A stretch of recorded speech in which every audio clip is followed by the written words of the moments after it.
સુરતમાં થયેલી હત્યાના રહસ્યને ક્રાઇમ બ્રાન્ચે ગણતરીના કલાકોમાં ઉકેલી કાઢ્યું છે।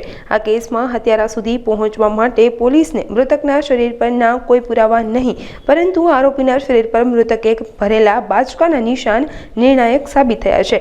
બળેખા ચકલા વિસ્તારમાં સાજુ સંગાડા નામના યુવકની ઈંટના ઘા ઝીકીને હત્યા કરવામાં આવી હતી। તપાસ દરમિયાન ક્રાઇમ બ્રાન્ચે બિલ્ડિંગમાં રહેતા શોકત અલી સૈયદ નામના વ્યક્તિને ઝડપી પાડ્યો હતો। આરોપીના હાથ અને પીઠ પર બચકાના નિશાન મળતા હત્યાનો ભેદ ઉકેલાયો। ક્રાઇમ બ્રાન્ચના ડીસીપીના જણાવ્યા મુજબ આરોપી શોકત અલીને શંકા હતી કે મૃતક રાજુ તેની પત્ની અને દીકરીઓ પર ખરાબ નજર રાખી રહ્યો છે। આ શંકાના આધારે થયેલા ઝઘડા બાદ ઈંટના ઘા ઝીકી તેણે હત્યા કરી હોવાની કબૂલાત કરી છે।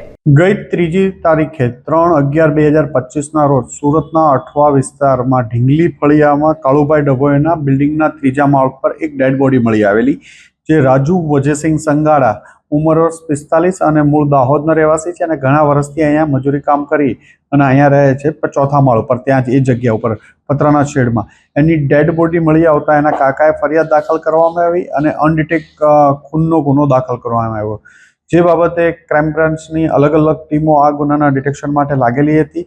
એની સાથે અઠવા પોલીસ પણ અલગ અલગ રીતે પ્રયત્ન કરતા હતા।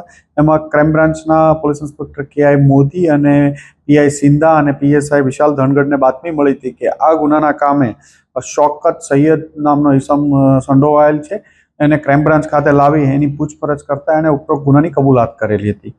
શોકત સૈયદ આ જ બિલ્ડિંગમાં 3જા માળ ઉપર રહે છે, જ્યારે મરનાર રાજુસિંહ વજેસિંહના કાકા એ 4થા માળ ઉપર રહેતા હતા અને ઘણા ટાઈમથી રાજુસિંહ આ મકાન પર આવતો હતો। શોકતની 2 દીકરીઓ જે ટીનેજ છે એના પર અને એની વાઈફ ઉપર નજર બગાડતો હોવાની શંકાના આધારે એ દિવસે રાત્રે બંને વચ્ચે ઝઘડો થયેલો હતો અને જેના લીધે એને મરનારે અમને 2 બચકા પણ ભરી ગયેલા હતા બોડી ઉપર અને એનું પથ્થર, જેથી કરીને આરોપીએ એના માથા ઉપર પથ્થર અને ઈંટ મારી અને એનું મૃત્યુ નિપજાવેલ છે। શોકત કાર ડ્રાઇવિંગ કરે છે, એમ્બ્યુલન્સ પહેલા ચલાવતો હતો અને અત્યારે રિક્ષા ડ્રાઇવિંગ કરે છે। પોલીસ ઇન્સ્પેક્ટર પીએસઆઈ વિશાલ ધનગઢને એક બાતમી મળી હતી કે આ ગુનાના કામને શોકત સૈયદ નામનો ઈસમ સંડોવાયેલો છે, જે બાતમી આધારે વિશાલ એની ટીમ સાથે એને અહીંયા લઈ આવ્યા અને એની પૂછપરછ કરતા શોકત સૈયદે ઉપરોક્ત બનાવ કન્ફેસ કર્યો હતો। એના બોડી ઉપર ઈજાના નિશાન પણ મળી આવ્યા હતા, જેમાં બંને વચ્ચે ઝઘડો થતા હાથ ઉપર અને પીઠ ઉપર મરનાર એને બટકા ભરી ગયેલા હતા, એના નિશાન પણ છે।